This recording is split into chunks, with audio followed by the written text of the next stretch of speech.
Light का एक part हो गया है आपका रिफ्लेक्शन ऑफ लाइट, समझ रहे हो? रिफ्लेक्शन ऑफ लाइट आपका पूरा करीब करीब कंप्लीट हो गया है। अब आपका जो पोर्शन बचा है वो आधा चैप्टर और बचा हुआ है, जिसे हम क्या कहेंगे, रिफ्रैक्शन ऑफ लाइट। ठीक है, जैसे कि मैंने पहले आपको कुछ चीजें बताई थी कि लाइट के 3 फिनोमेना देखने को मिलते हैं। जब किसी भी बॉडी पर लाइट गिरेगी तो 3 चीजें हो सकती हैं। Some of the part of the light is get reflected back, जो लाइट रिफ्लेक्ट होती है उसी से हम क्या कहते हैं, रिफ्लेक्शन ऑफ लाइट का फिनोमेना बनता है। दूसरा होता है कि some of the light is absorbed, मतलब लाइट कहीं भी नहीं होती, वही एब्जॉर्ब हो जाती है। जो हमें डिफरेंट कलर दिखाई देते हैं वो सिर्फ एब्जॉर्प्शन के कारण दिखाई देते हैं, कि जो लाइट हमारे सन से जो सन रेज आ रही है वो तो 7 कलर लेके आ रही है, लेकिन मैं 7 में से कुछ कलर क्या होते हैं, हमारी जो कपड़ा है या जो भी मटेरियल है वो एब्जॉर्ब कर लेते हैं, और जो एब्जॉर्ब नहीं होता वो रिफ्लेक्ट कर देते हैं और उसी कलर की वो चीजें हमें दिखाई देती हैं। ठीक है, तीसरा फिनोमेना होता है आपका ट्रांसमिटिंग ऑफ लाइट। ट्रांसमिटिंग का मतलब क्या होता है कि लाइट क्या होता है, ना रिफ्लेक्ट होती ना एब्जॉर्ब होती, क्या हो जाती है, वो सीधी वापस चली जाती, मतलब आर पार होकर के चली जाती है। ठीक है, तो जब लाइट जो रिफ्लेक्शन वाला था तो वो पार्ट कर लिया हमने। दूसरा होता है transmitting of the light. Transmitting का मतलब जब लाइट बिल्कुल आर पार हो जाती है ट्रांसपेरेंट मीडियम से, इधर चली जाती है पूरी तरह से, तो माना जाता है ट्रांसमिटिंग ऑफ लाइट। ठीक है, तो रिफ्रैक्शन ऑफ लाइट इसी चीज से हम पढ़ेंगे, ट्रांसमिटिंग वाले पोर्शन से।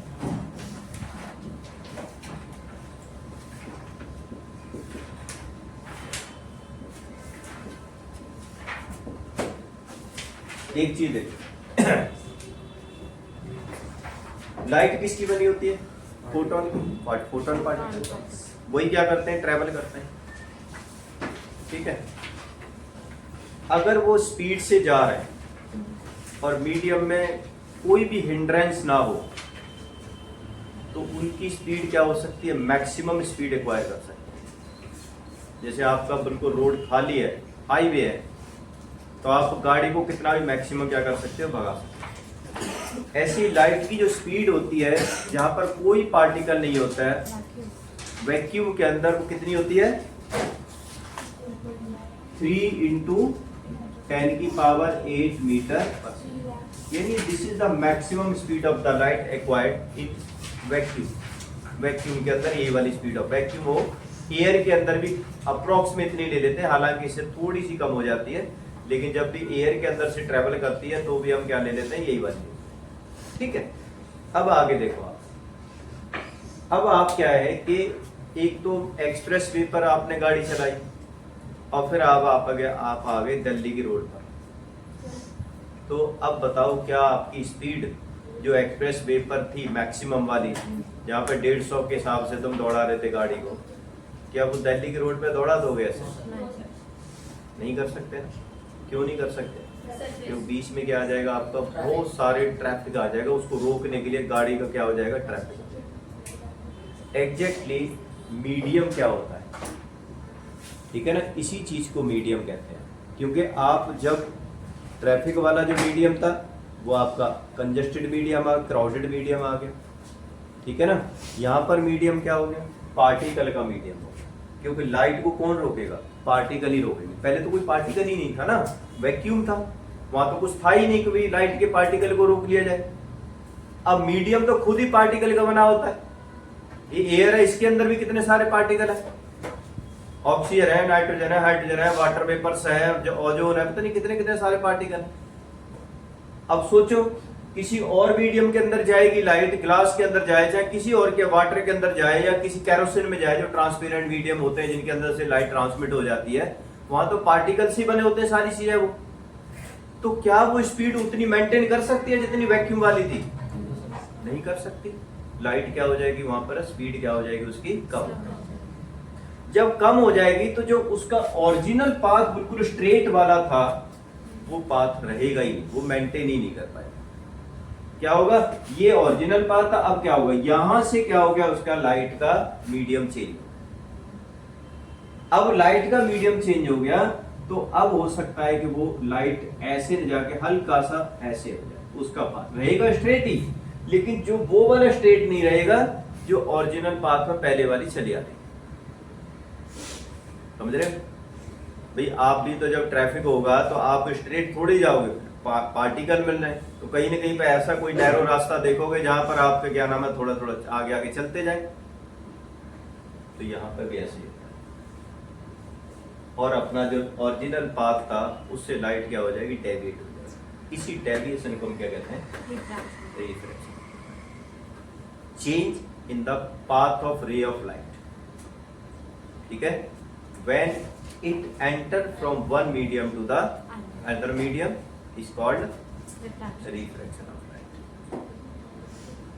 ठीक है, ये deviation in the path of original path of ray of light when it enter from the one medium to the other medium is called refraction of light. What is the cause of refraction of light?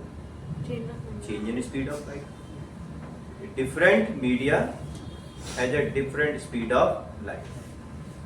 अब हर medium के अंदर एक जैसी speed नहीं होती, सभी medium के अंदर जो स्पीड ऑफ लाइट है क्या हो सकती है, अलग अलग। जिस तरह से आपका दिल्ली से भी निकल के आओगे, हर ट्रैफिक लाइट का जो डिस्टेंस होती है, जरूरी नहीं है कि आप सब जगह पर एक जैसी स्पीड हो जाए, ट्रैफिक कहीं कम होता है कहीं ज्यादा होता है, तो मीडियम चेंज हो रहा है इसका मतलब, ठीक है ना। इस स्पीड ऑफ लाइट के हिसाब से इस मीडियम को भी दो पार्ट में डिवाइड किया गया, ठीक है। According to the speed of light the medium divided in the two part. एक होता है optically rare medium,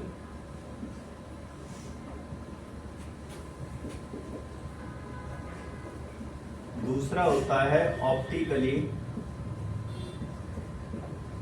denser medium.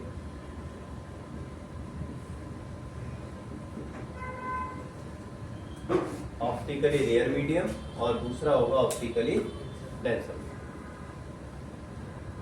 ठीक है।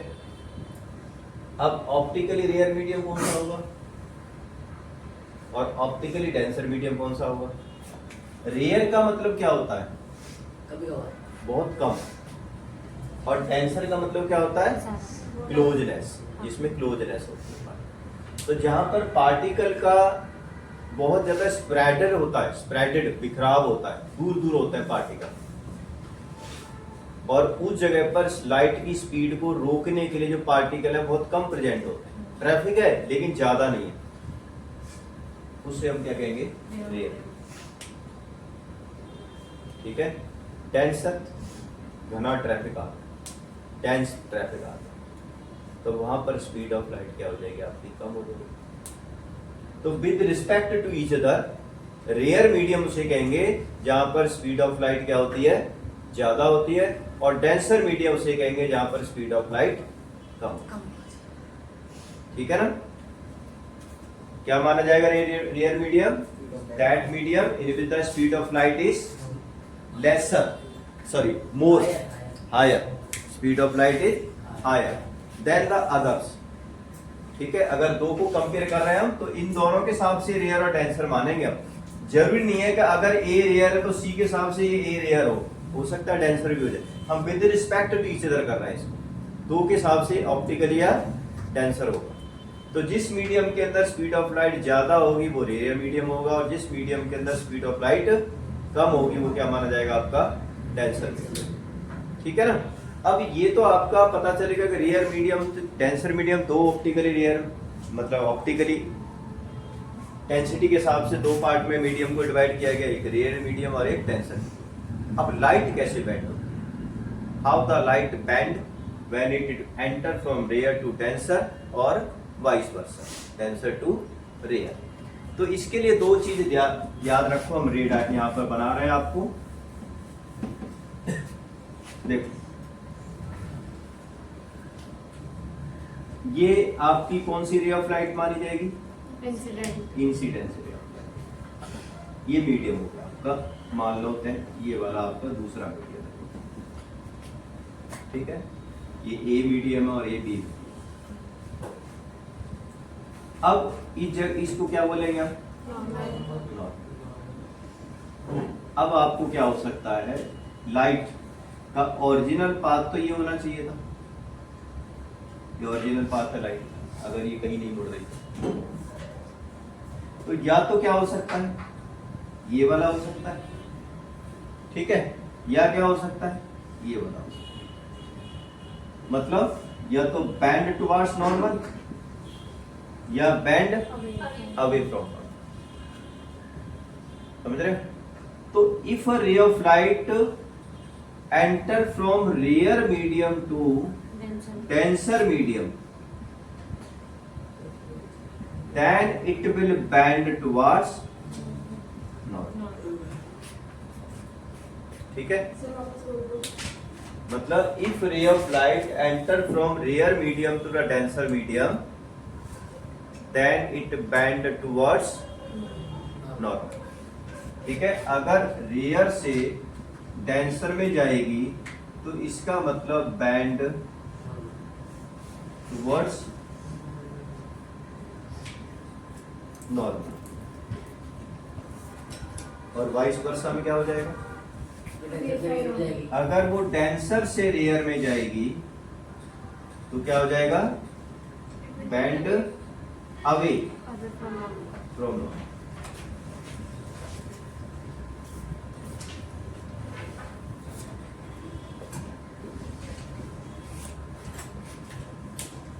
ठीक है, रेयर टू डेंसर में जाएगी तो bend towards normal, denser to rare में जाएगी तो बैंड अवे फ्रॉम, ये दो चीजें देखो।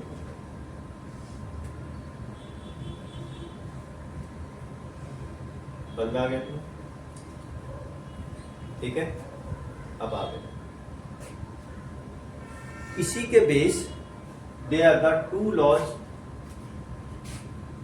दो लॉज ऑफ रिफ्लेक्शन होते हैं, लेकिन उससे पहले अच्छा ये ध्यान रखना, ये एंगल ऑफ इंसिडेंस होता है, इसको एंगल ऑफ रिफ्रैक्शन कहेंगे, रिफ्लेक्शन नहीं, रिफ्रैक्शन। एंगल आई,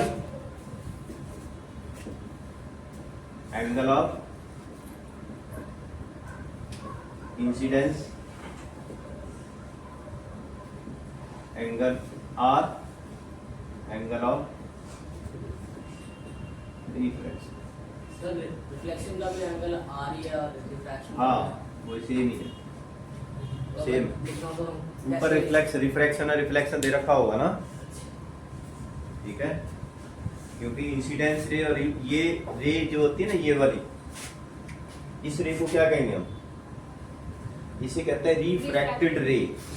रिफ्लेक्टेड रे नहीं होती, इसे कहेंगे हम कौन सी, refracted ray, refracted ray of light, ठीक है। बाकी पैरामीटर सेम है, नॉर्मल सेम है, इंसिडेंस सेम है, सब उसके भी दो लॉस थे, लॉज ऑफ रिफ्लेक्शन के टू लॉस थे ना। Yes sir. किसने बोला यस सर?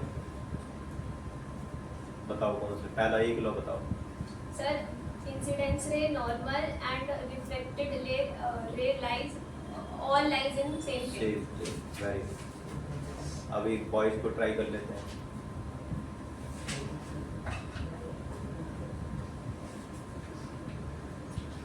हाँ भी यू भी Angle of incidence is equal to इतना आसान है अभी। Angle of incidence is equal angle of, reflection. पढ़ते नहीं हो ना घर पे जाकर उसको। इंग्लिश का they are the two laws of the reflection of light. पहला लॉ क्या होता है? पहला लॉ तो सेम वही वाला है,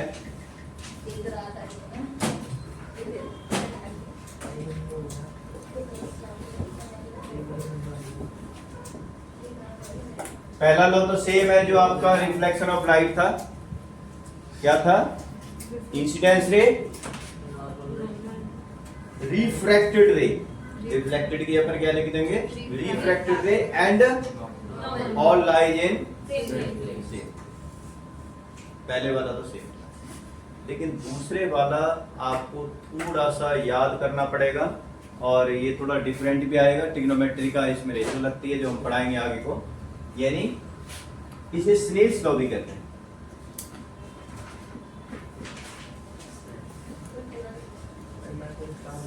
क्या होगा, the ratio of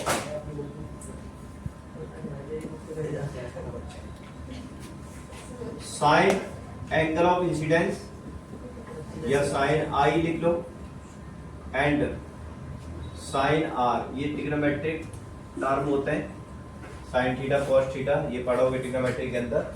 the ratio of sine angle of incidence sine angle of refraction is constant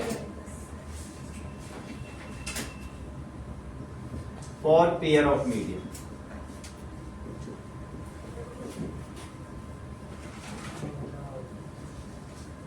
मतलब sine I upon sine R is equal होता है कांस्टेंट, ये हमेशा कांस्टेंट आता है। कांस्टेंट कैसे आएगा ये मैं थोड़ा सा कोशिश करूंगा एक्सप्लेन करने की। जैसे इसको ऐसे भी लिख सकते हैं, sine I upon sine R, constant मतलब के लिख लो, और इसको हम के को रिफ्रैक्टिव इंडेक्स भी कहते हैं इस मीडियम का, ये भी बताएंगे आगे रिफ्रैक्टिव इंडेक्स क्या होता है। सर आपने वो फर्स्ट वाले में बोला था कि ये तीनों मतलब angle the incident ray, normal ray and refracted ray lie in the same medium, तो ये तो मीडियम चेंज मीडियम में सेम प्लेन, प्लेन। ठीक है, मीडियम नहीं होता, सेम प्लेन।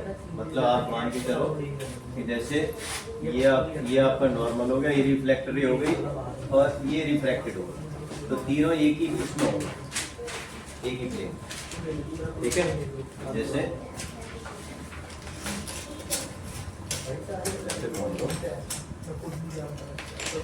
जैसे ये, ठीक है, ये आपकी रिफ्रैक्टेड रे हो गई, ये आपका नॉर्मल हो गया, ठीक है, प्लेन के साथ। तो और ये आपकी क्या हो गई, रिफ्रैक्टेड रे हो गई ऐसे। तो अब ये देखोगे तीनों के तीनों सेम प्लेन में, एक ही ऐसे, मतलब तीनों एक ही लाइन में, ये प्लेन।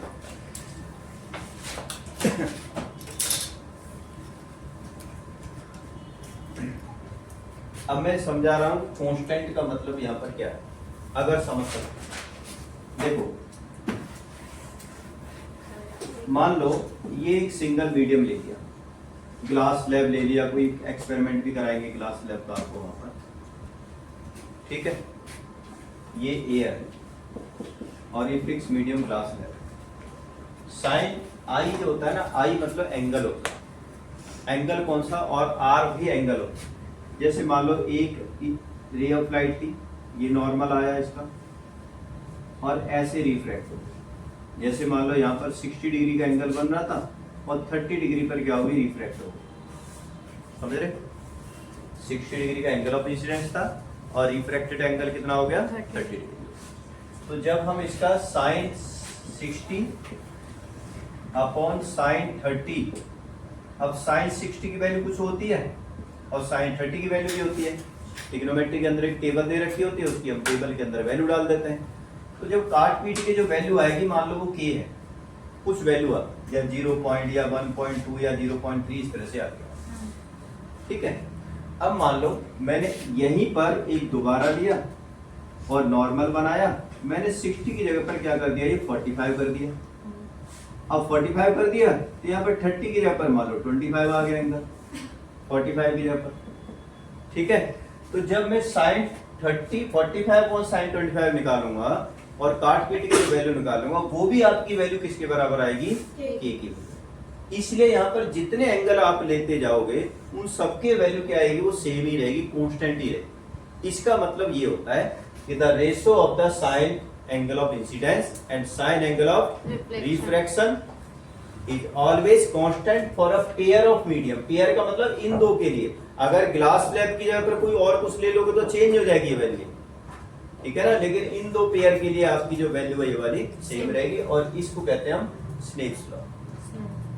ठीक है ना। एक और ध्यान रखना कि जब भी कोई रे ऑफ लाइट, जैसे हमने रिफ्रैक्शन ऑफ लाइट में भी बताया था ये चीज है, लेकिन उसमें कुछ अलग मतलब क्या नाम है एक्सप्लेनेशन था। अगर कोई रे ऑफ लाइट नॉर्मल पे जाती है, ऐसे बिल्कुल परपेंडिकुलर फॉल होती है, इंसिडेंस होती है, तो it will transmit on the same path, मतलब सीधी, इधर उधर रिफ्रैक्ट होगी नहीं, सीधी चली जाएगी। समझ रहे? उसमें भी तो ऐसे ही होता था ना, नॉर्मल पे जाती है तो नॉर्मली वापस हो जाती है, इसमें सीधी चली जाएगी। रिट्रेस नहीं होगी, ट्रांसमिट हो जाएगी सीधी। उसमें रिट्रेस तो रिफ्लेक्शन ऑफ लाइट के अंदर होगी। सर जो अगर जैसे ट्रांसपेरेंट दे दो, थोड़ी सी लाइट तो रिफ्लेक्ट होती होगी।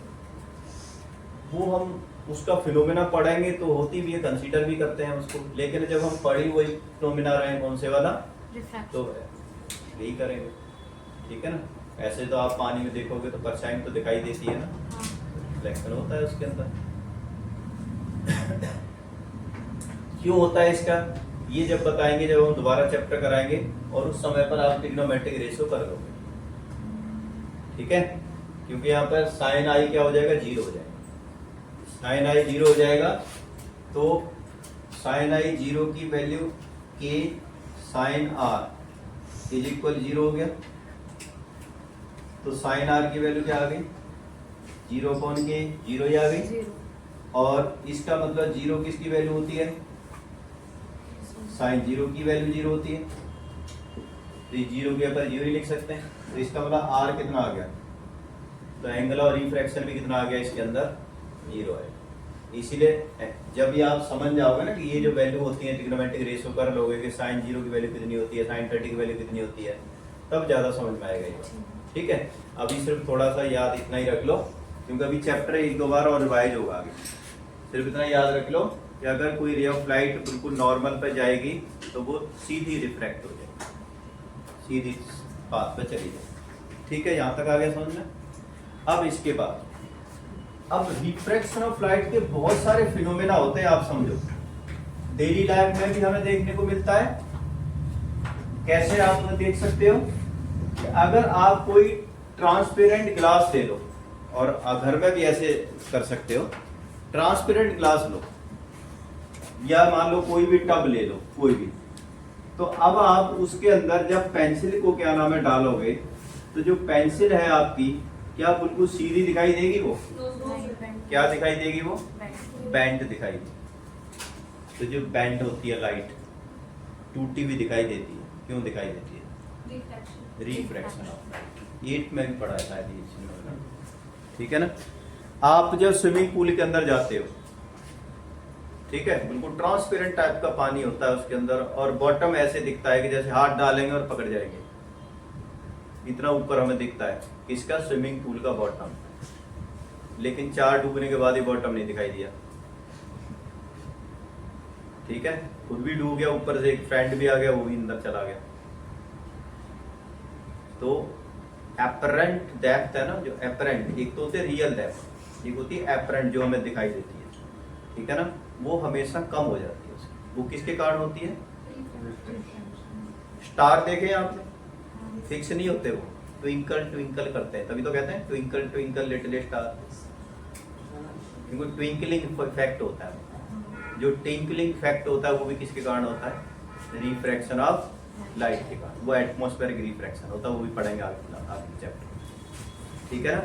इसी तरह से और भी कई सारे, जैसे आप मान लो कोई नींबू पानी के अंदर डाल दो तो एकदम बड़ा सा हो जाता है, छोटे की बजाय थोड़ा क्या हो जाएगा, साइज उसका बड़ा सा दिखाई देगा। सारे फिनोमेना किसके थ्रू हो जाते हैं, ये। एक मैं पेंसिल वाला समझाता हूँ कैसे होगा। जैसे ये पेंसिल है,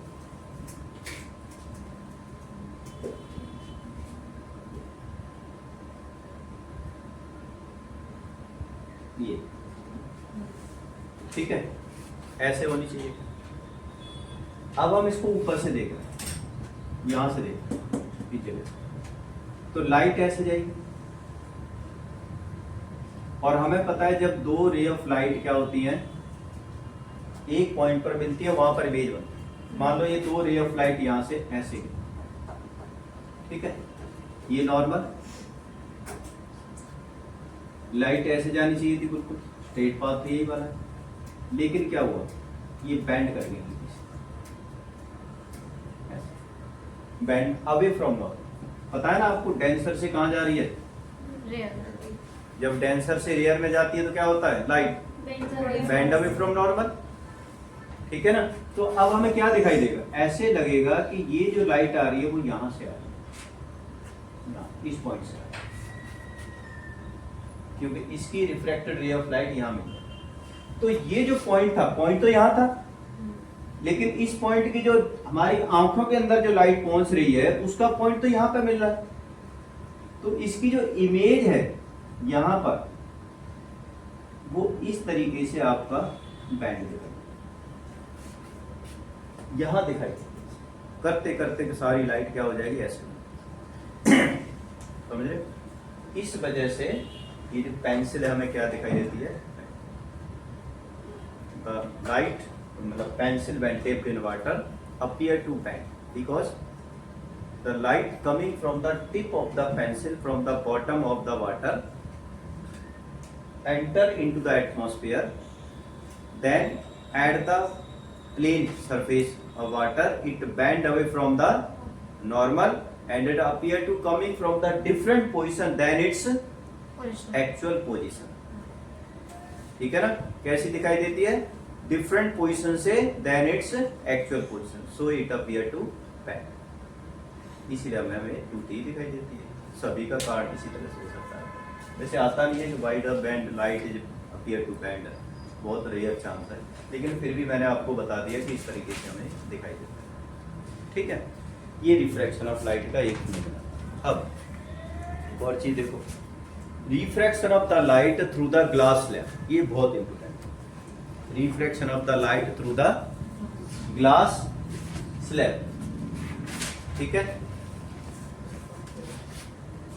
मिटा दें। ये आपको एक्सपेरिमेंट स्कूल में कराएंगे, बता दूं मैं आपको, ग्लास स्लैब वाला 100% स्कूल में कराएंगे। और ये बताऊं मैं आपका, अब इसके बाद जो पार्ट स्टार्ट होगा ना आपका यहाँ पर, ये थोड़ा सा लिटिल मुश्किल है, इसको मुझे कम से कम 2-3 बार रिवाइज कराना पड़ेगा, अभी नहीं बाद में भी। लेंस उसके बाद लेंस आ जाएगा, ठीक है। रिफ्रैक्टिव इंडेक्स वाला पार्ट थोड़ा सा अलग है। क्या कह रहा है, अभी यही नहीं आ रहा तो आगे कैसे आएगा? वही कह रहा था, ये कह रहा कोई नहीं आ रहा, मैं क्या करूंगा। देखो स्कूल में ग्लास स्लैब होती है, देखी होगी ग्लास स्लैब, देखी है 8th में तो दिखाई होगी मेरे ख्याल में, क्योंकि 8th के अंदर भी है ये, ठीक है। ये ग्लास स्लैब है, क्या करना होता है, पूरे ग्लास स्लैब को ऐसे रख लेंगे, चारों तरफ से पेंसिल मार्क कर देंगे, उसको रेक्टेंगुलर शेप बन जाएगी ऐसे ABCD। फिर क्या करेंगे हम, यहाँ पर पिन रखेंगे 10-10 सेंटीमीटर, बड़ा होता है 6 सेंटीमीटर ले लेते हैं, 10 सेंटीमीटर गैप ले लेते हैं, ठीक है। और उस पिन को हम इधर दूसरी साइड से देखते हैं,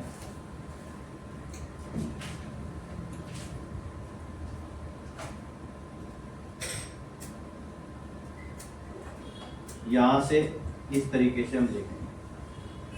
जब ये तीनों पिन बिल्कुल हमें एक स्ट्रेट लाइन में दिखाई देंगी, जैसे यहाँ पर है, एक पिन यहाँ थी, एक यहाँ थी और एक यहाँ, ये यहाँ थी और यहाँ, बिल्कुल तीनों एक ही लाइन में दिखाई देगी, तो वहां पर इस ग्लास स्लैब को ऊपर से हटा देते हैं, ठीक है। लेकिन एग्जैक्टली होता है जब ग्लास स्लैब को हटाते हैं हम, तो ये इस तरह का फिगर बन के दिखाई देती है हमें, जैसे यहाँ पर आया, इसको यहाँ पर मिलाया और इसको यहाँ पर आया। अब बताओ क्या स्ट्रेट पाथ बना? नहीं बना ना, तो आपका स्ट्रेट पाथ बनेगा भी नहीं, ऐसे ही बनेगा वहां, ठीक है। अब यहाँ पर बिल्कुल सीधी हो गई, ये रे ऑफ लाइट और ये ऑफ लाइट एग्जैक्टली पैरेलल होंगी टू ईच अदर, ये वाली और ये वाली। कैसे होंगी ये दिखाते हैं। क्या करो, इसका बिल्कुल स्ट्रेट पाथ खींचो,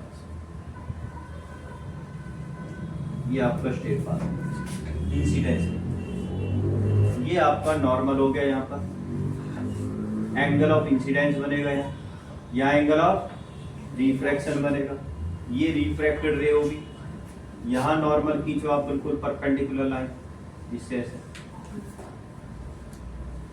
ये परपेंडिकुलर खींचा आपने, ये आपका जो एंगल ये वाला वही ये वाला होगा, और इसे कहते हैं एंगल ऑफ इमर्जेंट। क्या कहेंगे? सेम मीडियम के अंदर इमर्ज आउट हो गई ना, बाहर निकल गई सेम मीडियम से, ठीक है ना, तो इसे कहते हैं एंगल ऑफ इमर्जेंट। और ये जो रे ऑफ लाइट आई है ना ये वाली, इसे क्या कहेंगे हम? इमर्जेंट रे। इमर्जेंट रे। तो जैसे कोई पूछ रहा था ना इमर्जेंट रे, जब बीच के मीडियम में से पास होके वही सेम मीडियम के अंदर लाइट अगर बाहर आती है तो उस रे ऑफ लाइट को क्या कहेंगे? इमर्जेंट रे, ठीक है। और emergent ray is always parallel to the incidence. अब क्यों पैरेलल है इसका भी रीजन आना चाहिए। ये इंसिडेंस रे,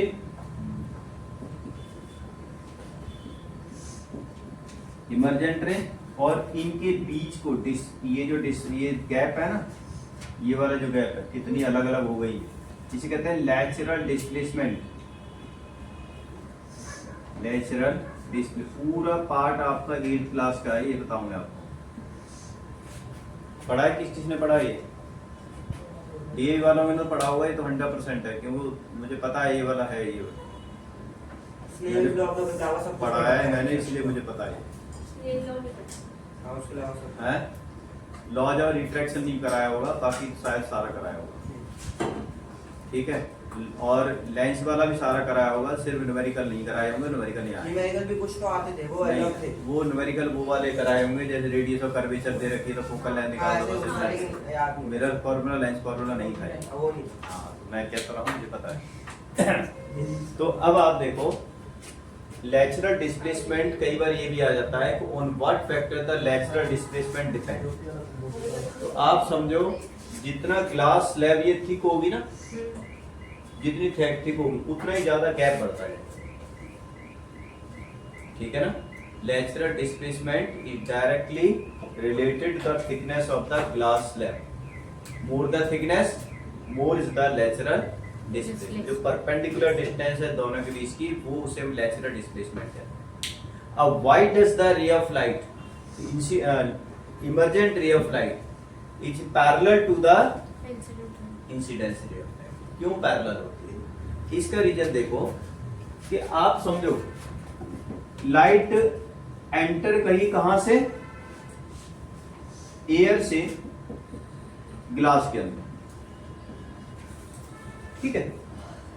अब इसका जो पूरा जो एंगल था ना, अगर मान लो इंसिडेंस नहीं होती, सपोज करो बिल्कुल स्ट्रेट आती, तो मान लो 60 डिग्री का एंगल था यहाँ पर इसका, और ये 20 डिग्री तक क्या हो गई? बैंड कर गई। तो यहाँ पर कितना बन गया? 40 हो गया, और ये 20 डिग्री हो गया, मतलब बैंड टुवर्ड्स नॉर्थ। तो जब ये यहां से बाहर आएगी तो आप इसका स्ट्रेट पाथ कौन सा होगा? ये वाला होगा।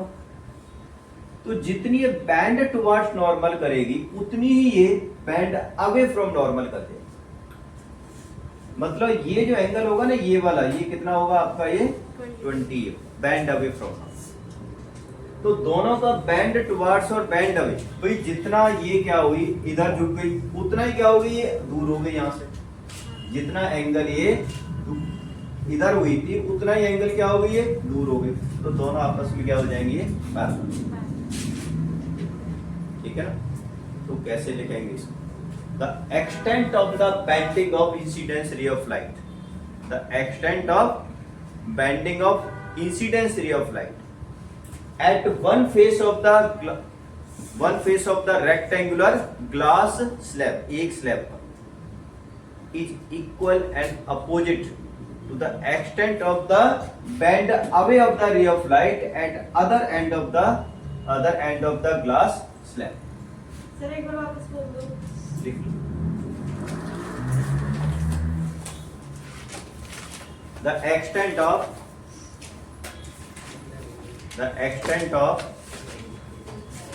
हो सकता है मैंने यहाँ पे इसमें लिखा भी हो, extent of bending of incidence ray of light,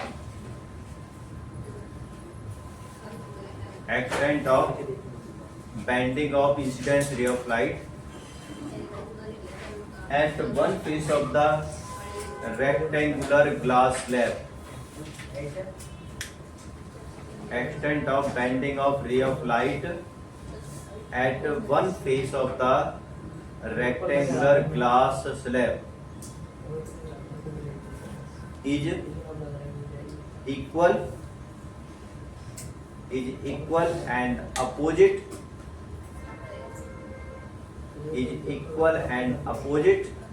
to the extent of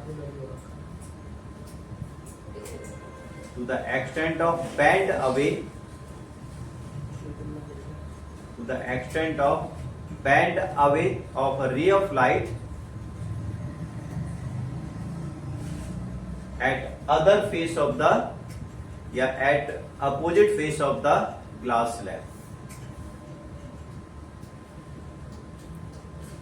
Opposite face of the glass slab. So incidence ray is parallel to the इसके इमर्जेंट रे. डायग्राम बहुत इंपोर्टेंट है, बताऊंगा. रेक्टेंगुलर ग्लास स्लैब ये आ जाता है. तो diagram आप मत भूलना, ठीक है. समझ में आ गया इतना. अब आगे आपका टॉपिक जो आएगा वो आएगा कौन सा? Refractive index. Refractive index.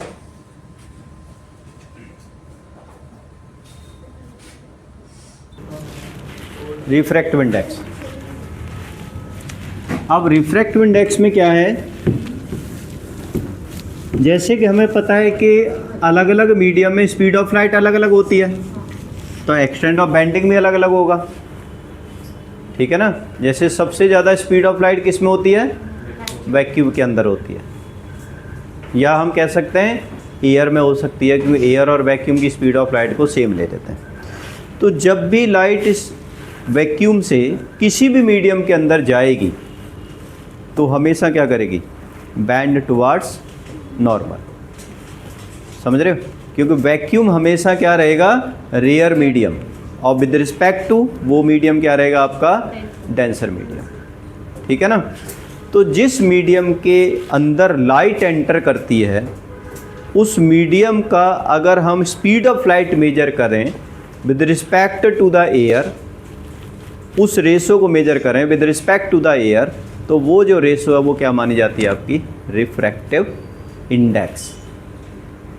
समझ रहे हो कि जो एयर के अंदर स्पीड ऑफ लाइट है ना, उस मीडियम की अपेक्षा कितने टाइम्स है, वो आपका रिफ्रैक्टिव इंडेक्स माना जाएगा. यानी अगर एयर से लाइट मीडियम के अंदर जा रही है और इसके अंदर स्पीड ऑफ लाइट v1 है, इस मीडियम के अंदर स्पीड ऑफ लाइट v2 है, तो इसकी रेशो को हम क्या कहते हैं? Refractive index of this. जिसके अंदर जा रही है उसका रिफ्रैक्टिव इंडेक्स माना जाता है. ध्यान रखना, जैसे लाइट इस मीडियम में जा रही है ना, तो इसका रिफ्रैक्टिव इंडेक्स होगा किसके रिस्पेक्ट में? फर्स्ट के रिस्पेक्ट में.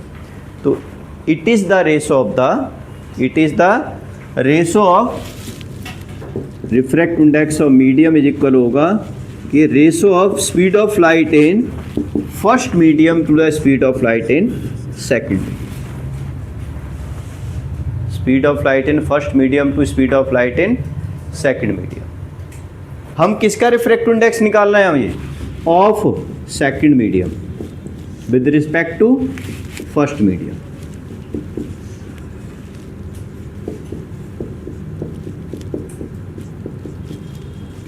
अब मान लो कि जो v1 है ये स्पीड ऑफ लाइट इन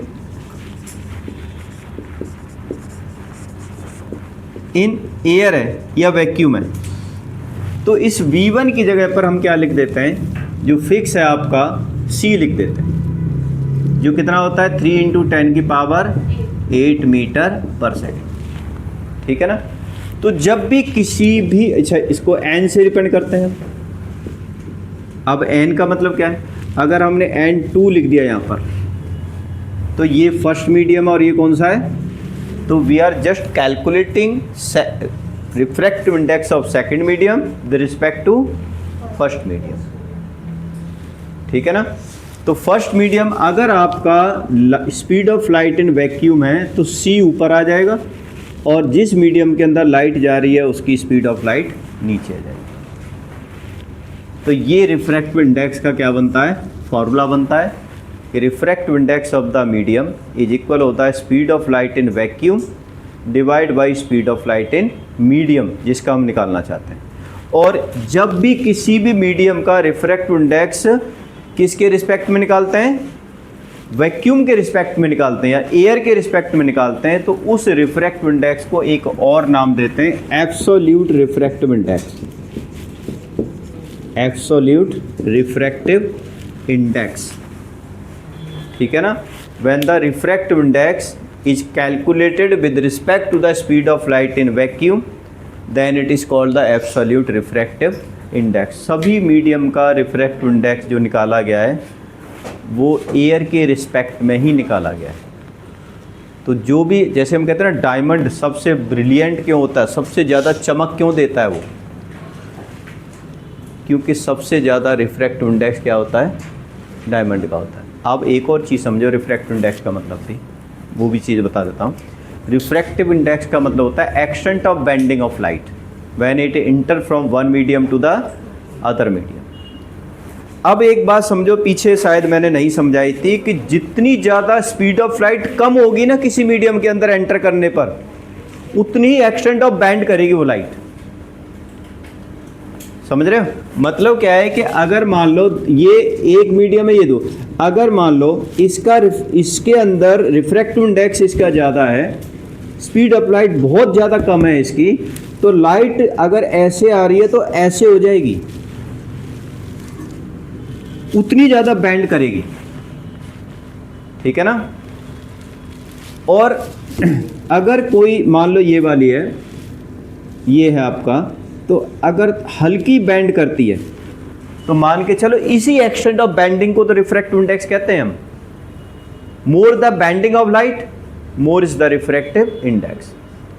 तो जितना ज़्यादा रिफ्रैक्टिव इंडेक्स होता है किसी भी चीज़ का, और रिफ्रैक्टिव ज़्यादा कब बनेगा, जब उसके अंदर स्पीड ऑफ लाइट बहुत ही कम होगी। ये लिखाऊंगा रिलेशन सारा जो मैं समझा रहा हूँ, ध्यान रखना, क्योंकि ये टेक्निकल क्वेश्चन आते हैं इसमें, कि जितनी ज़्यादा स्पीड ऑफ लाइट कम हो जाएगी उतनी बैंड टुवार्ड्स नॉर्मल हो जाएगी, ठीक है ना। अब डायमंड के केस में क्या होता है, डायमंड के अंदर सबसे ज़्यादा एक्सटेंट ऑफ बेंडिंग होती है लाइट की। तो कई बार जगह जगह पर फेस मिलते हैं उसे, फेस मिलेंगे तो हर जगह पर लाइट क्या करेगी, बेंड करेगा। और सबसे बड़ी बात क्या है कि क्योंकि लाइट के अंदर कलर भी कई सारे होते हैं, तो लाइट क्या होता है, सभी की स्पीड अलग अलग होती है कलर में। ध्यान रखना, जो हमने स्पेक्ट्रम ऑफ लाइट बनाया था ना, अगले चैप्टर में पढ़ेंगे, आपने पढ़ा होगा कि प्रिज्म के अंदर के लाइट के अंदर पास करो तो वो सात कलर के अंदर बढ़ जाती है। क्यों बढ़ती है वो इसी रिफ्रैक्टिव इंडेक्स के कारण बढ़ती है, क्योंकि सभी जितने भी कलर होते हैं उन सब का एक्सटेंट ऑफ बेंडिंग क्या है, अलग अलग है। उन सब की स्पीड ऑफ लाइट क्या है, ग्लास के अंदर अलग अलग हो जाती है। उनका सभी का रिफ्रैक्टिव इंडेक्स क्या है, अलग अलग हो जाता है। इसीलिए वो सारे कोई पीछे रह जाता है, कोई उससे पीछे रह जाएगा, कोई उससे पीछे रह जाएगा, तो सबका क्या नाम है, अलग अलग पाथ हो जाता है। और डायमंड के अंदर तो और ज़्यादा क्या नाम है, डेविएट होती है लाइट, बहुत ज़्यादा बैंड होती है। तो इस वजह से जहाँ से निकलती है वहीं से, जहाँ से एंटर करेगी उधर की पाथ से वो वापस आ जाती है। ऐसे आई करेगी तो ऐसे निकल जाएगी, और वो भी डिफरेंट कलर के अंदर, क्योंकि सभी का पाथ अलग अलग होता है, ठीक है ना। ये आपका रिफ्रैक्टिव इंडेक्स था। मेरे ख्याल में शायद बहुत बड़ा टॉपिक है ये वाला तुम्हारा रिफ्रैक्टिव इंडेक्स का, इतना छोटा टॉपिक भी नहीं है। तो इसीलिए मैं चाहता हूँ कि इसको नेक्स्ट टाइम भी मतलब क्या नाम है, इसको इनिशिएट करूँगे रिफ्रैक्टिव इंडेक्स को, क्योंकि अभी इतना समझ में नहीं आएगा। कुछ न्यूमेरिकल भी कराने हैं मुझे, इसके न्यूमेरिकल भी आएंगे, क्योंकि यहाँ से आपके न्यूमेरिकल पार्ट स्टार्ट हो जाएगा रिफ्रैक्टिव इंडेक्स का। और रिफ्रैक्टिव इंडेक्स ये वो वाला पार्ट होता है कि सब जगह पर, ये फोन है भाई गार, हाँ भी मेरा फोन चोरी कर दिया सर, इनका है। जो भाई से बात तो आज हम इतना ही